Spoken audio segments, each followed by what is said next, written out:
Jack Cooper, bonjour. Bonjour. Daniel Hansens, bonjour. Bonjour. Donc bienvenue sur Broadway à Paris et Musical et compagnie. On est heureux de vous recevoir. Donc on est chez vous là, au Festival Bruxellon. C'est vous qui l'avez créé, Daniel, n'est-ce pas?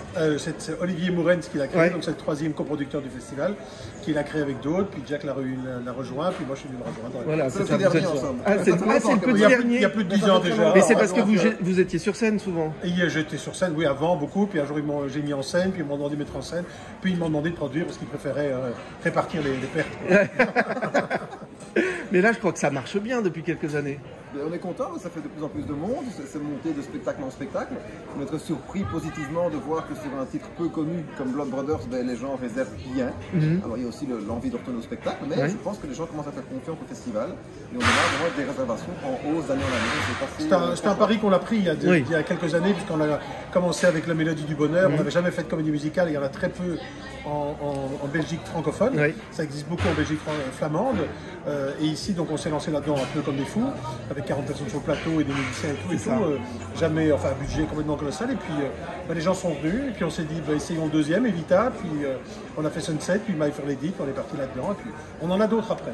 Et j'ai l'impression que vous aimez aussi proposer en fait des premières en français, puisque à chaque fois, les spectacles, on ne les a jamais vus en français ailleurs. Mais on a vu peu de. Evita, comédies c'était la première musicales. fois. Sunset Boulevard, c'était Oui, la oui, première oui, fois. oui. La Blood Brothers, c'est aussi la première fois qu'on l'entend en français. Ça s'est déjà fait au Québec quelque part apparemment en français, donc voilà. Mais Oh, c'est le pas- québécois, c'est pas vraiment du Ouais, français. ça, c'est genre aussi- Ça, c'est vous qui le dites, nous, on dit rien. C'est pas une volonté en soi, c'est on choisit un spectacle qu'on a envie de faire, dont on a envie de raconter l'histoire, puis il se fait qu'ils n'ont jamais été faits en français, de fait, et donc il y a eu beaucoup de créations en langue française, effectivement. Et alors, comment vous avez choisi Blood Brothers? Pourquoi celui-là? On a fait comme ça, puis on a C'est ça. Non, c'est parce qu'on a vraiment plein de projets, vraiment plein. On discute à trois, c'est des soirées assez longues et on dit tiens, en faisant ça, oh non, ah oui, oh non, oh non. Et puis tout d'un coup, on est resté sur Blood Brothers, que eux avaient vu à Londres, moi je l'ai vu ici en Flandre et tout. C'était une image qui m'avait fort marqué et tous. Et puis on s'est dit, ben, pourquoi pas celle-là? On essaie d'alterner aussi, d'offrir à nos spectateurs quelque chose d'assez divers pour essayer d'être assez large dans la palette qu'on propose pour qu'ils nous fassent confiance. C'est ce qu'ils font, ils nous font confiance. Et puis on s'est dit, ben voilà, après My Fair Lady, choisissons quelque chose d'autre. Et on est tombé d'accord sur Blood Brothers. Après on part sur Elisabeth. C'est Puis, ça. on a plein de titres, mais on a vraiment plein. Enfin, il y en a tellement. Oui. Et chaque fois on se dit, non, c'est pas possible. Mais si, l'impossible n'existe pas à Bruxelles. Oui, c'est ça qu'on a l'impression. Et en fait, et je pense que le public a cette impression-là aussi, c'est qu'on vous fait confiance. On se dit, bon, de toute façon, personnellement, je connaissais très peu Blood Brothers. Et là, on vient de le découvrir ce soir. C'est en fait un musical très populaire, qui peut plaire à tout le monde. Mais si ça s'est joué 24 ans en Londres, c'est forcément que ça parle au plus grand nombre. L'histoire est magnifique, tout le monde peut s'identifier au personnage parce que c'est une traversée d'une vie. Donc oui, c'est un grand spectacle populaire. Les gens ne connaissent pas, mais ça reste un spectacle familial avec plein de thèmes abordés qui touchent tout le monde. C'est beaucoup plus populaire que Sunset Boulevard. Un sujet très sur la lutte des classes, sur le destin aussi qui frappe forcément. Mais je pense que c'est pour ça aussi que beaucoup de spectateurs se retrouvent là-dedans, parce que quand on écoute les gens, ça leur rappelle tous quelque chose dans leur vie. Et c'est aussi, je dirais, un hymne à la vie, en se disant il faut vivre le moment présent, totalement. Et essayer de profiter de tout. Et les gens ne se plaignent pas, c'est pas parce qu'ils sont dans une moins bonne condition qu'ils se plaignent. C'est leur vie, c'est comme ça. Et il faut l'accepter. Et puis il y a toute cette histoire qui est extraordinaire de Willy Russell sur cette fratrie qui est magique. Et on se dit, bah voilà, ça existe, ce sont des choses qui existent. Et pourquoi vous vous êtes dit, tiens, si on faisait la mise en scène ensemble, Jack, en fait, tu ne peux pas faire... pas capable de la faire. C'est ça, c'est ce que j'allais dire. dire. Parce que Jack, tu as toujours fait ta mise en scène, enfin, en tout cas, nous, depuis qu'on vient à Bruxelles, en duo. Toujours. Oui, mais je pense que c'est des gros spectacles qui demandent beaucoup de compétences différentes. Il y a une direction musicale, enfin, il y a des décors, lumière, comme partout, il y a un gros plateau à gérer. Et donc, dès le départ, on n'avait ni lui ni moi fait ça, parce que la Mélodie du Bonheur qu'on a fait ensemble, on s'est dit, bon, on ferait bien ça, mais tout seul, non. Tout seul, non. Si on fait ensemble, ça va être sympa. Et puis, on s'est rendu compte de l'avantage de faire ça à deux. Et le côté duo est resté, quels que soient les duos, pour que, je pense qu'il y a beaucoup de discussions qui se font en amont. Mais 99%, on est d'accord sur ce qu'on décide. Ici, on est à 100% d'accord du spectacle qu'on propose. Et puis après, on a fait Evita, qui était vraiment quelque chose d'encore différent. Et puis après, lui, il m'a mis en scène dans My Fair Lady, dans Sunset. Et puis voilà. Et voilà, le donc, père dans My Fair Lady, on s'en souvient. Quelle aventure, Et puis quel personnage. et moi alors. Mais malgré qu'on soit deux, les comédiens entendent une voix commune, ça c'est important. Avec chacun ses sensibilités, la manière de le dire, de le faire, mais c'est vraiment il y a une direction tout à fait commune qui fait que des fois il pose une question à Daniel qui va répondre, il sait déjà que je vais être d'accord, on a beaucoup parlé avant et dans l'autre sens aussi, et donc ça se passe très bien à deux, c'est plus complet je pense. Et quelles étaient les, comment dire, les difficultés entre guillemets de ce musical-là en particulier? Les enfants, l'âge des enfants, c'est-à-dire vraiment puisque le Universal a décidé que les mêmes personnages, les mêmes acteurs devaient jouer tous les âges, donc c'est 7 ans, 14 ans, 25 ans, et les mères aussi vieillissent, c'est d'essayer de travailler ça tout en gardant la vérité, pas en faire des enfants à 7 ans débiles parce qu'ils ne sont pas débiles, ils ont une intelligence extraordinaire, mais avoir c'est dans la gestuelle, dans la façon de répondre, dans leur entièreté, comme ça quand ils disent à leur mère je te déteste, mais il y a quelque chose, c'est entier. Et donc voilà, c'est d'essayer de trouver ça avec eux et à travers tous ces enfants, ce petit trio d'enfants, de se dire comment vous allez vivre ça et comment garder de ce qui existait avant, le garder qu'on vous reconnaisse chaque fois. Donc voilà, c'était le travail très plaisant à faire avec eux et puis raconter une histoire avant tout. Et puis essayer aussi de faire que tous les personnages soient tous légitimes, y compris souvent on entend parler de oui, la gentille maman, la méchante maman. Ouais, c'est ça. Nous, on a voulu que le spectateur, on a essayé en tout cas, puisse comprendre tous les personnages et qu'ils aient tous une bonne raison de faire ce qu'ils font, on peut adhérer ou pas, mais de mettre l'importance sur le couple de Lyons, qui est souvent un peu effacé. Non, ici, si tout se passe comme ça, c'est parce que chacun a une bonne raison de le faire. Et nous, on n'essaie pas juger ça. Et on part du principe aussi que chaque rôle est un premier plan. Il n'y a pas de petit rôle. C'est vraiment chacun doit défendre comme s'il était le premier rôle. Et ça donne une force chez chacun des personnages. Et ce qui est amusant, c'est que pendant le spectacle même, on pourrait penser que la méchante maman c'est l'une et puis finalement c'est l'autre et puis ah non les deux sont méchants, ah non les deux sont gentils. Mais qui peut décider qui est la bonne et qui est la mauvaise? On passe vraiment de tout à tout, de tout au tout. C'est l'histoire qui décide.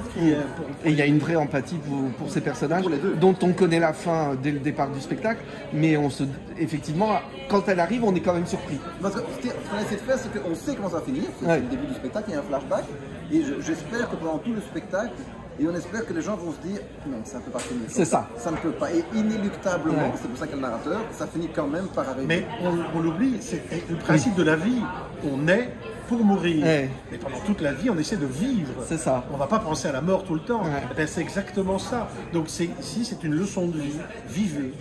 Et ce qui est vraiment à chaque fois assez bluffant, je trouve, quand on vient à Bruxelles, c'est la scénographie. Je trouve que vous arrivez pas avec souvent des choses très ingénieuses dans vos décors, dans les costumes. Tout est vraiment fait de façon intelligente. Je suppose que vous travaillez bien sûr tout ça.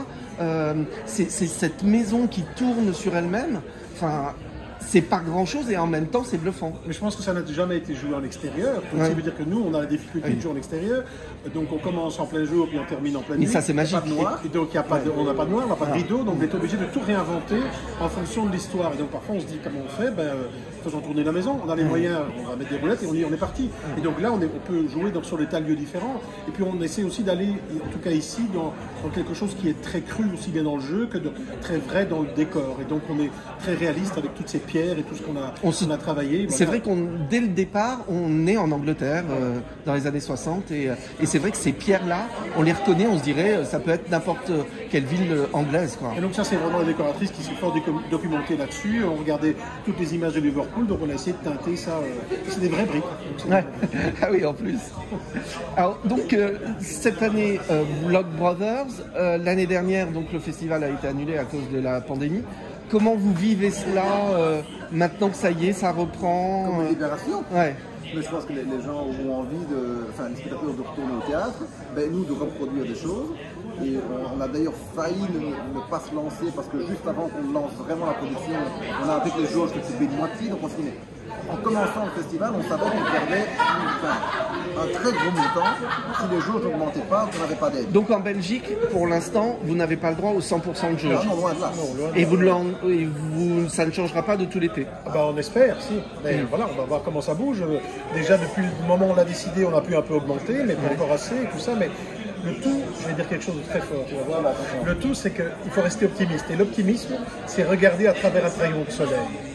Et donc, c'est ce qu'on fait, on regarde à travers un rayon de soleil. Et c'est vrai qu'on en a besoin quand on joue en plein air. Ici, il y a un microclimat. Mais c'est fou. Il a plu pendant toute la journée, on commence le spectacle, pas une goutte. Mais vous avez un contact direct? Oui, je vais pas vous dire avec qui, mais... Et donc après Blood Brothers, ce sera Elisabeth. Ce sera aussi une première en français, puisque c'est un spectacle qui est en autrichien. Oui, tout à fait. C'est ça, Vienne, En oui. allemand, oui. Et donc sur Sissi. Oui. Alors pourquoi pareil, pourquoi ce choix? Parce que c'est une magnifique histoire, que c'est le rapport de Sissi à la mort et pas du tout le film avec Romy Schneider. D'accord. Donc on traverse toute sa vie, c'est un spectacle qui s'est joué 20 ans en Autriche et en Allemagne. C'est une belle histoire, c'est un thème que les gens connaissent aussi un petit peu. Sissi est très populaire, Oui. de tout le monde, même au-delà de l'Autriche, elle est très populaire. Et donc je pense qu'aller vers ça, c'était quelque chose vers lequel on devait aller, en se disant, mais voilà, on va maintenant représenter une grande dame, puis après on représentera peut-être un petit monsieur. Grande dame, entre la mélodie du bonheur. Et Oui, mais là, je veux dire, Ouais, c'est ça, on vous est une aimez grande les dame, toujours des c'est grandes ça. dames. Hein, Et là les mères sont importantes quand même, c'est des vraies figures importantes du spectacle. Donc vous aimez les femmes fortes. Oui, ça oui. Mais on est très vigilant à ça, c'est vrai que tout le spectacle qu'on a présenté, c'est chaque fois des femmes. Hein. Je dirais la mélodie du bonheur, c'est Maria, puis c'est Vita, donc c'est Sunset, chaque fois il y a l'importance de la femme dans ces spectacles et quelque chose qui produit d'importance. Bon, bah, en tout cas, merci beaucoup. Longue vie à Bruxellon. On sera de toute façon toujours au poste l'année prochaine. Hein.